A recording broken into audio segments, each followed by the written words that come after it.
Good evening everybody and welcome to our planning committee. Item 1, apologies for absence. I think we have one, don't we? That's a substitute, which is you, Alan, yep. For Emma. Okay. No others. Thank you. Item 2, declarations of interest and lobbying. Any? Okay.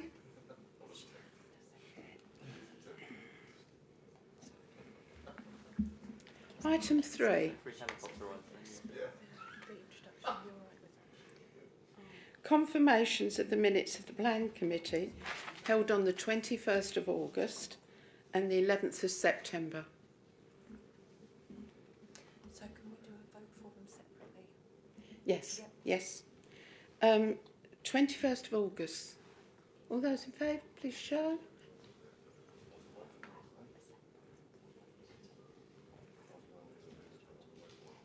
Okay. 11th of September, please show. Chairman. And there was a yes. Are you abstaining as well? Okay, thank you. We go straight on to... Sorry, that was just for the first one. Can we do a vote for the second minutes as well? Yeah, that was 2 on here, was it? Yeah, 2 separate votes. Yes, yeah. Yes, I did. All those in favour, I did say. Okay, vote. Okay, thank you. You've only done the first one. You've only done the first one. Oh, sorry. Okay, I thought I did. Sorry, you messed me up a bit as well, Kevin. As usual. Yeah, okay. Okay. All those in favour, please show. Thank you. Another abstention, right? Okay. Okay, Anne? Yes, yeah, okay. We go straight on to item 4, which is the variations of conditions that are on the board, which has saved me reading them all out. Okay? So I think it's Gordon, isn't it? Yes. Gordon, can I pass it over to you? Yes, certainly. Thank you, Madam Chairman. Yeah, this application relates to land at Market Square, Basildon, and it's for a variation of conditions application to a consent that was originally allowed in, I believe it was 2021, for a mixed-use residential-led scheme for 492 1- and 2-bed flats.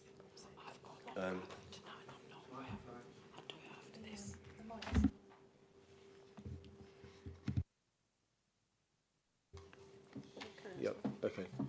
Yeah. So if I just move on to the next. Sorry, Gordon, I've got something to read out. I'm sorry to disturb you first. Okay. It's about public interest. Welcome to the meeting of the Planning Committee. We're recording the meeting this evening using our webcast system. The webcast will be transmitted live and also will be available on the Council's website following the meeting. Generally, the public seating areas are not filmed. However, by entering the meeting room and using the public seating areas, you are consenting to be filmed and to the possible use of those images and sound recordings for webcasting or training purposes. I have discretion to stop or suspend the recording of the meeting should this be necessary to maintain the proper running of the meeting. This is a meeting of the Council held in public. It is not a public meeting. All mobile devices should be switched off or set to silent so that the meeting is not interrupted by ringtones. Anyone else attending to film or audio recording any part of the meeting is asked to do so in a manner that does not disturb the meeting. Please refrain from the filming the public gallery or public speakers on items. If the fire alarm sounds, leave by the nearest exit and officers will advise when it is safe to return to the meeting. Procedures for each item. The planning officer will present their report and committee members will ask any points of clarification. The meeting will allow those who have given notice that they wish to address the committee on a particular application to do so. Each person will be invited to come forward to the table at the front of the public seating area and will have 3 minutes to give their views. Once all comments have been given, the meeting will then continue for members of the committee to discuss the application and reach a decision. No further comments may be made by members of the public. Thank you. Sorry. Oh, I did say, sorry, Gordon, about item 4, which is on the system, okay? And we'll ask you to carry on. Sorry. Yeah, no, that's fine. Thank you, Madam Chairman. Yes, as I was just referring to, the application relates to application number 24000876 VAR, and it's to do with the variations of conditions application for a development land at Market Square in Basildon. Planning permission has previously been approved on appeal in 2021 for a mixed-use residential-led development of 492 1- and 2-bed build-to-rent flats in 3 blocks, along with a mix of commercial and healthcare uses on the ground floor. A variation of conditions application has been submitted to vary the approved plans and some of the other conditions to update the scheme and reflect modern building regulations for fire escape purposes. The site is located, as I mentioned, on the north side of Market Square in Basildon Town Centre. It currently comprises a Part 3, Part 4-storey building from the 1950s. Retail units facing north onto Town Square, St Martin's Square, are identified as part of the primary shopping frontage. There are 2 existing service access points from Fodderwick and Market Square leading to a central service yard with the remaining public realm pedestrianised precinct. There's an aerial photograph of the site, which is in the middle of the photo there. To the north is Town Square and St Martin's Square. Fodderwick is to the west, Market Pavement to the east, and Market Square, comprising South Essex College, is to the south.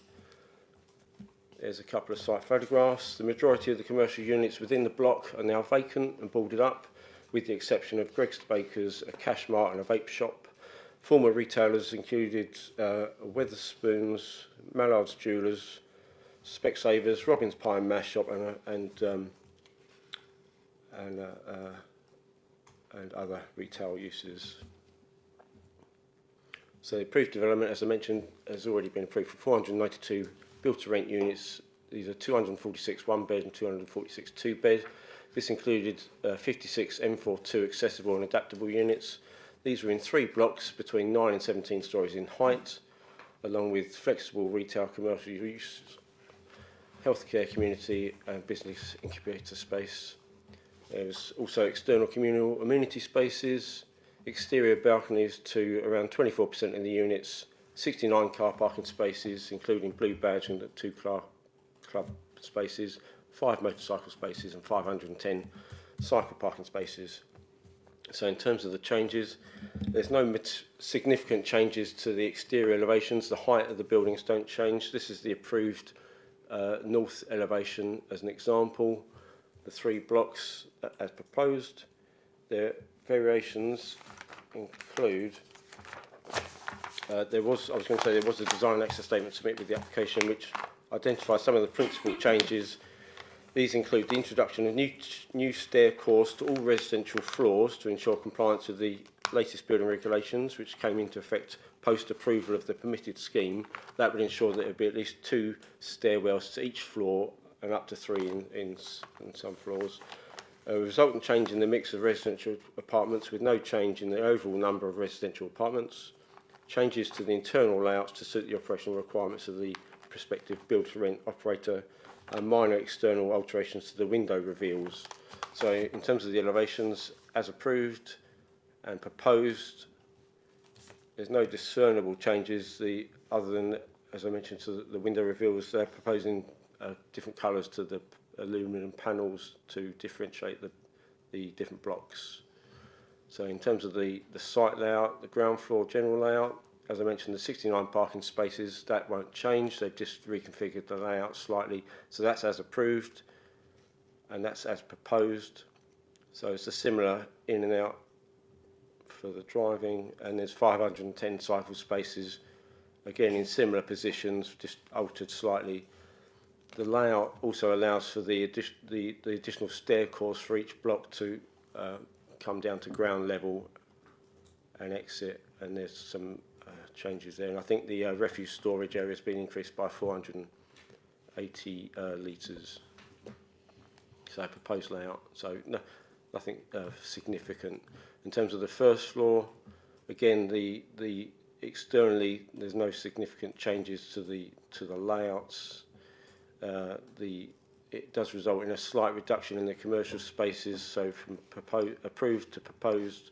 So if you look at the bottom ones, the podiums there, they would be linked to this middle block to allow for some additional co-working spaces to be provided at first floor in those units, but just externally there's no significant changes.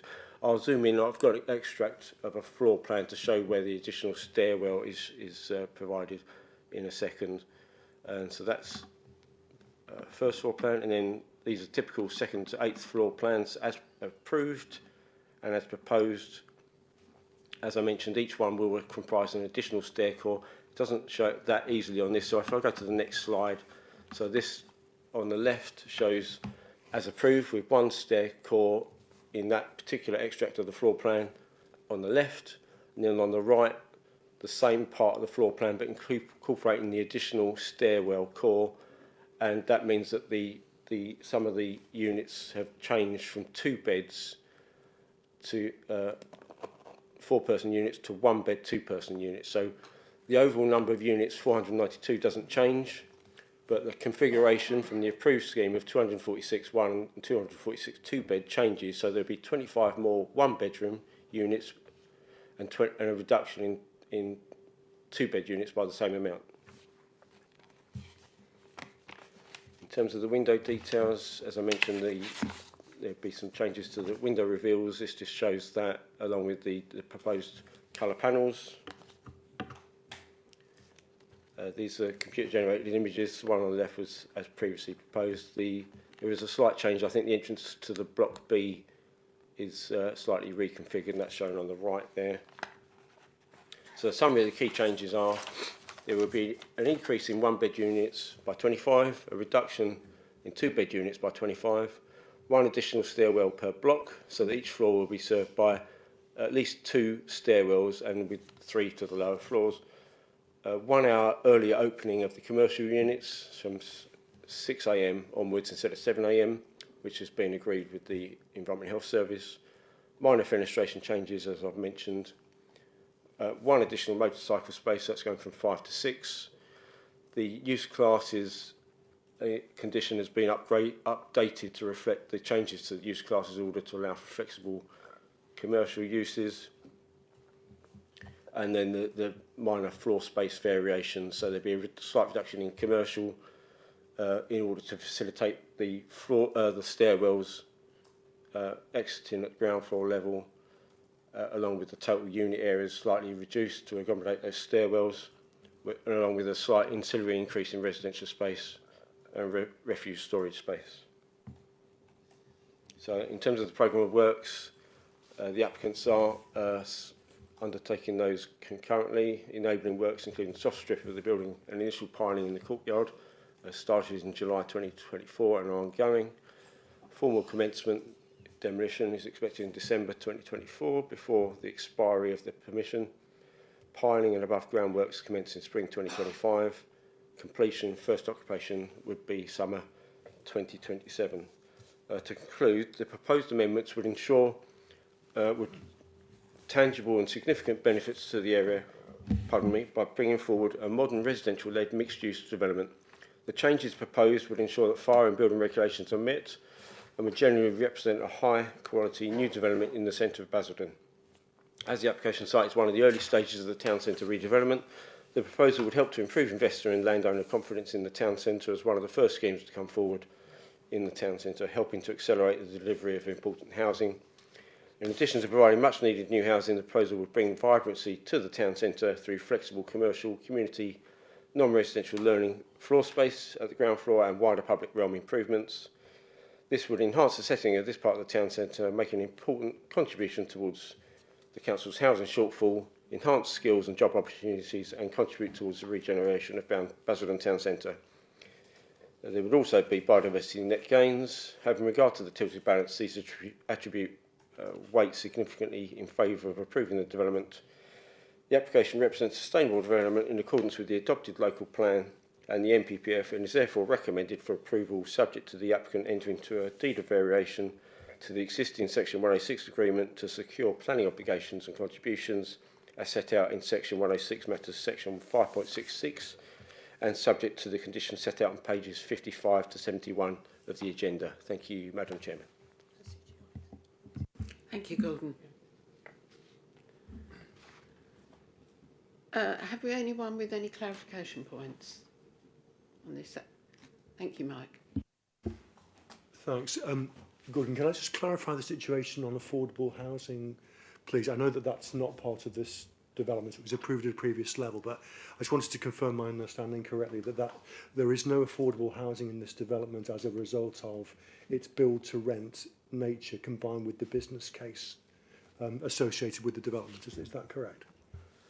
Yeah, that's correct. Under the NPPF, the build-to-rent nature of schemes does allow for a reduction in affordable housing provision, but the application was also accompanied by a viability assessment which demonstrated the scheme could not viably provide affordable housing on site. That is subject to early and late stage reviews and was subject to and would carry forward in the current application.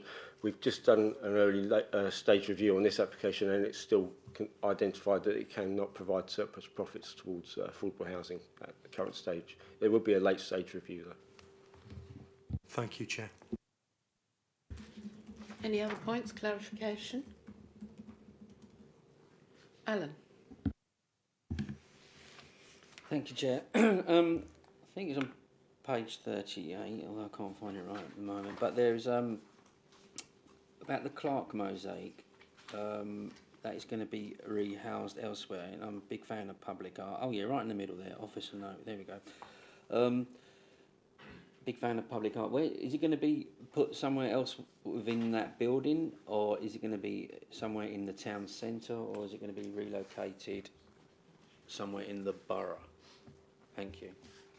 Thank you, Councillor. Yeah, there is, and you're right, as part of this variation, there was a slight variation to the public art condition as well, and that was to ensure that that the condition didn't prohibit the development being undertaken. So if I refer you to condition 34 on page 67, it says it's been slightly amended to say a public art strategy, including the location of the vortex in a publicly accessible location, shall be submitted to and approved by the local planning authority prior to the first occupation of the development. And it was just amended slightly from the earlier appeal condition. But it's intended to still be relocated elsewhere in the town centre. Yeah, thanks, Chair. I just wanted to make sure it's in the town centre still, yeah, rather than sort of in a more remote location. That's the intention. Right, thank you. Okay. Any clarification points? Nobody else? Okay. We'll go straight into members now, please. Have we any questions on this one at all? No? No? Alex? No? Okay. Well, we can go straight into the recommendation. The recommendation for item 4 is that the planning application number 2400876 VAR be granted planning permission subject to the conditions set out as section 7.2 of this report, with any amendments that might be necessary up to the issues of the decision notice and the completion of a deed of variation to the existing 106 legal agreement to secure the planning obligations and contributions set out in paragraph 5.66 of this report. All those in favour, please show.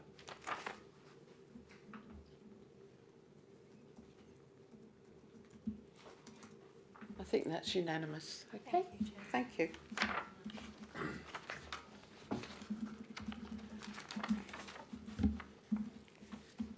So we'll go on to item 5, which the conditions of this item are on the board in front of you. This one's Katie, isn't it? I think this one's for you, Katie, is it not? Thank you. Thank you, Madam Chair. This application relates to land west of Radwinter Avenue. Okay, the application site is located between Golden Jubilee Way to the west and Radwinter Avenue to the east. The application site in red, or here on the aerial photograph, shows the site consists of 24 dwellings. These were approved under Planning Permission 15/01320/FULL. All these dwellings are now completed and occupied. The works are already completed and this application is retrospective. Before you is the approved site layout plan and the proposed site layout plan. So this application is submitted under Section 73 of the Town and Country Planning Act 1990 to vary Condition 24, which relates to the visibility displays, and Condition 29, which relates to a footway of that planning permission, which was approved in July 2016. The original planning application approved a public footpath to run along the entire length of the development on the western side of Radwinter Avenue.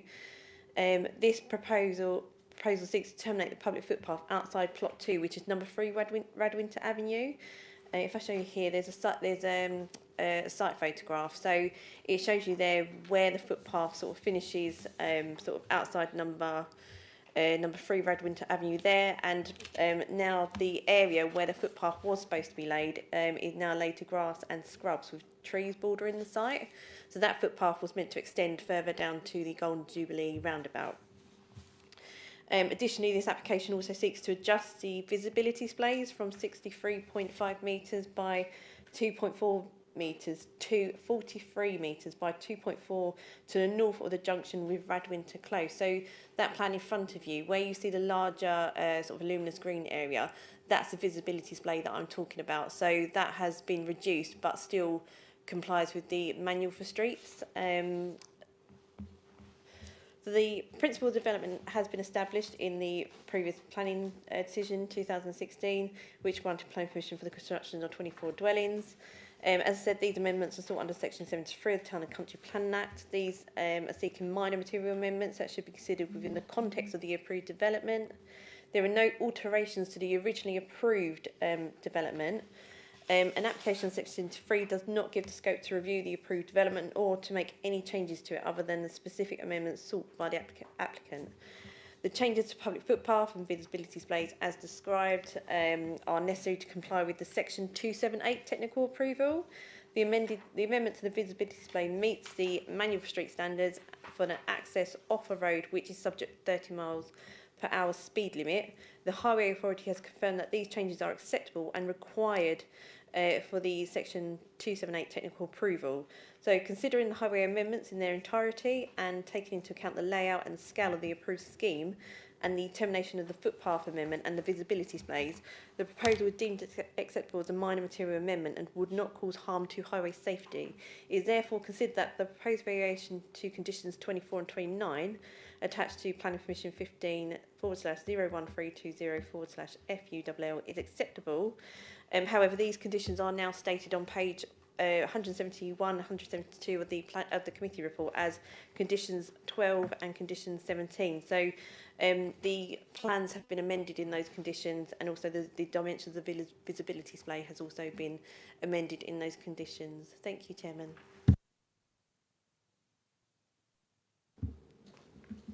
Thank you, Katie. Have we any points of clarification, please?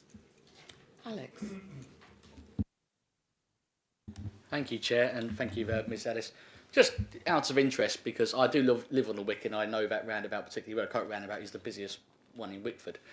Just out of interest, why was the footpath extended all the way round when there wouldn't be any crossing point in the first place? I know, obviously, there's issues with that junction at the roundabout because it's single lane, but yet where it breaks up into a left-hand turn and a right-hand turn for that junction. there is no room to actually fit 2 cars side by side to do it, so it does back up a lot of traffic. So I just interested why the curbing that's currently there for the footpath to be in, but it's now grass verge with an Essex County Council roundabout sign on it, was originally put in rather than leaving that backwards, because it is nowhere near the houses on that side. So I'm just interested in why that was originally put in. It was originally, well, when I spoke to the Highway Authority, they did confirm that the footpath and the visibility space for this site was over-engineered, and they were just put in for the purpose of maybe one day there might be a crossing. But, I mean, that footpath wouldn't have gone or led anywhere, because as you say, it's a very, very busy roundabout, so, you know, there's nothing appealing to walk there and cross, and there is no footpath on the other side of the road to... So, but no, from my understanding, that the site was over-engineered. So Highways did something above and beyond what they normally do. Great.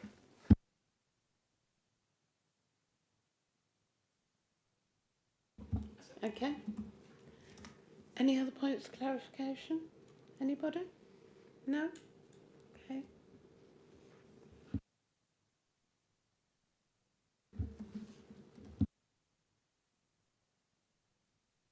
No speakers, so we go straight into members. Members. Any members here with anything they'd like to say? No? Ah, Mike.